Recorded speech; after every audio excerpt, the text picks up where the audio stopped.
নামাজ, রোজা, হজ, যাকাত এগুলোই আমাদেরকে জান্নাতে নিয়ে যাবে, অথচ সৎকর্ম, ন্যায়পরায়ণতা এগুলো আমাদেরকে জান্নাতে নিয়ে যাবে। যতই নামাজ পড়ি যদি অসৎ হই তাহলে আমরা জান্নাতে যাব না। আমি আবার কথাগুলো এভাবে বলতে রাজি না। আপনি যতই ন্যায়পরায়ণ হন, আপনি নামাজ না পড়লে জান্নাতে যাবেন না। আবার আপনি যতই নামাজ পড়েন, ন্যায়পরায়ণ না হলে জান্নাতে যাবেন না। বোথ আর কানেক্টেড, বোথ আর কি কানেক্টেড। কিন্তু সলা হচ্ছে স্তম্ভ। সলা কি? সলা কি?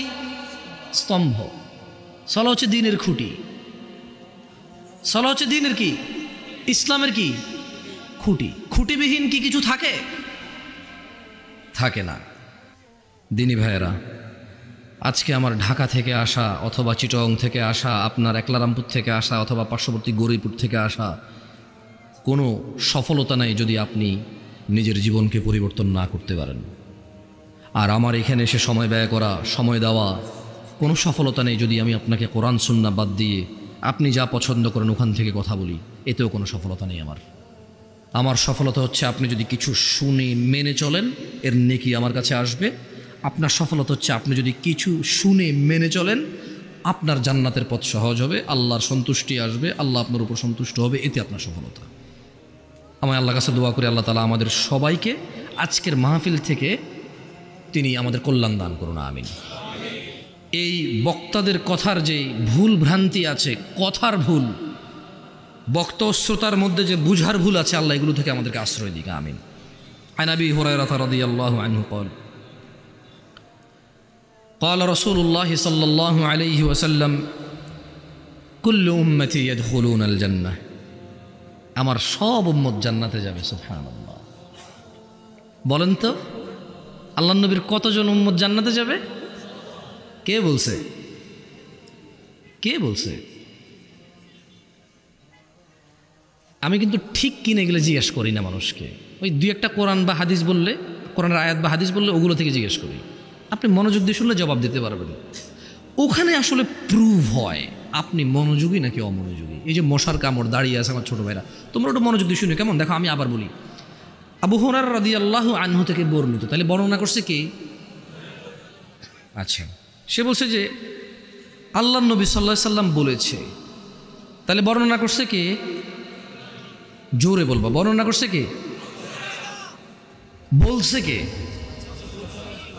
বলছে কে? রাসূল সাল্লাল্লাহু আলাইহি সাল্লাম। ছোট ভাই তোমরাও বলিও, যারা দাঁড়ায় আসো, কেমন তোমরাও বলিও। তো বলছে যে আল্লাহ নবী বলছে যে কুল্লু উম্মতি, বলো আমার সাথে বলো, কুল্লু উম্মতি। জোরে বলা লাগবে না, আস্তে বলো, চলো বলো, কুল্লু উম্মতি ইয়াদখুলুনাল জান্নাহ। কুল্লু উম্মতি, আমার সকল উম্মত, ইয়াদখুলুনাল জান্নাহ, জান্নাতে যাবে। সুবহানাল্লাহ। ইল্লা মান আবা, আবা ছাড়া, আবা ব্যতীত আমার সকল উম্মত জান্নাতে যাবে। ক্বালু, তো সাহাবারা সবাই বললেন ওয়ামান ইয়াবা ইয়া রাসূলুল্লাহ, হে আল্লাহর রাসূল সাল্লাল্লাহু আলাইহি সাল্লাম, আবা কে? আচ্ছা বলেন তো, আপনারা কি জানেন আবা কি? কেউ জানেন আবা কি? জানেন? সাহাবারা সবাই বললেন ইয়া রাসূলুল্লাহ ওমান ইয়াবা, আবা কে? যে জান্নাতে যাবে না, যে আপনার উম্মতের মধ্যে পড়ে না। নিশ্চয়ই, যেহেতু আল্লাহ নবী বলেছে উম্মত জান্নাতে যাবে, কে জান্নাতে যাবে? আবা জান্নাতে যাবে না। তাহলে আবা কি উম্মত অন্তর্ভুক্ত? গণ্য হয়? গণ্য হয় না। তখন তিনি সাল্লাল্লাহু আলাইহি সাল্লাম বললেন মান আতাআনি, যে আমি মুহাম্মদের অনুগত্য করবে সাল্লাল্লাহু আলাইহি ওয়াসাল্লাম, দাখালাল জান্নাহ, সে জান্নাতে প্রবেশ করবে। ওয়ামান আসানি, আর যে আমাকে প্রত্যাখ্যান করবে অথবা আমার অবাধ্য হবে অথবা আমার অনুসরণ করবে না, ফাকাদ আবা, সেই হচ্ছে আবা। তাহলে আবা কে বলতে পারেন? তাহলে তিনি বলেছে যে মান আতাআনি, যে আমাকে অনুসরণ করে, দাখালাল জান্নাহ, জান্নাতে যাবে। ওয়ামান আসানি, যে আমার অবাধ্য হয়, অনুসরণ করে না, ফাকাদ আবা, সে হচ্ছে আবা। বলেন তো আবাকে? আচ্ছা, আর উম্মতকে? উম্মতকে, উম্মত কোথায় যাবে? কতজন? সুবহানাল্লাহ, কি বলেন সবাই? আমরা কি? আমরা কি? কার?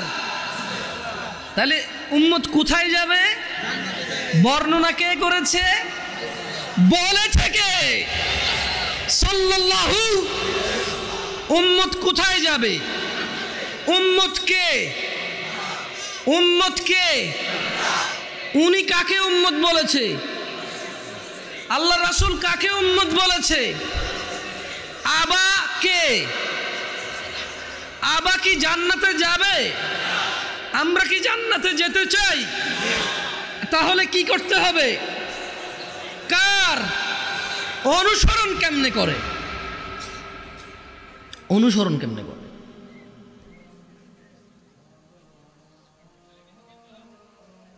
কি বুঝেন না? অনুসরণ কেমনে করে? অনুসরণই হচ্ছে নম্রভাবে চলা, সুন্দর কথা বলা, উত্তম বলা, বললে সত্য বলা অথবা চুপ থাকা। এটা হচ্ছে ওনার অনুসরণ। সালাত পড়লে উনি যেমনে পড়ছে এমনে পড়া, রোজা রাখলে উনি যেমনে রাখছে এমনে রাখা, দিন প্রচার করলে উনি যা বলছে প্রচার করতে তা করা, দিন শিখতে হলে উনি যা শিখতে বলেছে তা শিখা।